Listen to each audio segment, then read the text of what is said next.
চাপাই press ক্লাবের স্থায়ী কার্যালয় শুভ উদ্বোধন। চাঁপাইনবাবগঞ্জ জেলা প্রতিনিধি মাহিদুল ইসলাম ফোরাতের পাঠানো ভিডিও তথ্যচিত্রে দেখুন বিস্তারিত। আমরা সত্য সন্ধানের স্বাধীনতার পক্ষে এই স্লোগানকে সামনে রেখে চাঁপাইনবাবগঞ্জের চাপাই প্রেস ক্লাবের নিজস্ব কার্যালয় নতুন অফিস উদ্বোধন করা হয়েছে। আজ 30 অক্টোবর বিকেলে জেলা শহরে হুজরাপুর জেলা পরিষদ পাশে মন্ডল মার্কেটের দ্বিতীয় তলায় কার্যালয়টি আনুষ্ঠানিকভাবে উদ্বোধন করা হয়।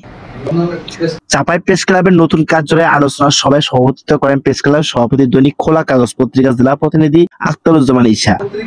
সভার সঞ্চালনা করেন প্রেস ক্লাবের সাধারণ সম্পাদক দৈনিক সকালের সময় পত্রিকার জেলা প্রতিনিধি শমশেদ আলী।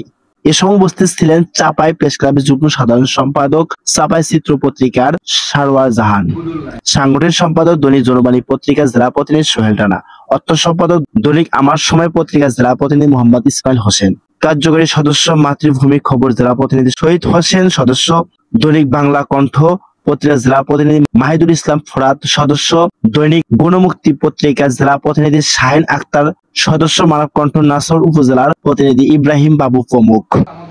উল্লেখ্য যে চাপাই প্রেস ক্লাব প্রতিষ্ঠাকাল থেকে জেলা শহরে বিশ্ব রোড মোড়ে অস্থায়ী কার্যালয় পরিচালনা করে আসছিলেন প্রেস ক্লাবটি। আলোচনা সভায় চাপাই প্রেস ক্লাবের সভাপতি বলেন, আনুষ্ঠানিকভাবে চাপাই প্রেস ক্লাবের নতুন কার্যালয় উদ্বোধন করা হয়েছে। এখন থেকে প্রেস ক্লাবের সকল সাংগঠনিক কার্যক্রম পরিচালনা করা হবে। প্রেস ক্লাবের প্রত্যেক সদস্যর প্রতিষ্ঠাকাল থেকে প্রত্যেক সদস্যগণ বলিষ্ঠ সংবাদ পরিবেশন করে আসছেন। ভবিষ্যতে এই ধারা অব্যাহত রাখতে গণমাধ্যম কর্মী হিসেবে ভালো কাজ করার আহ্বান জানান।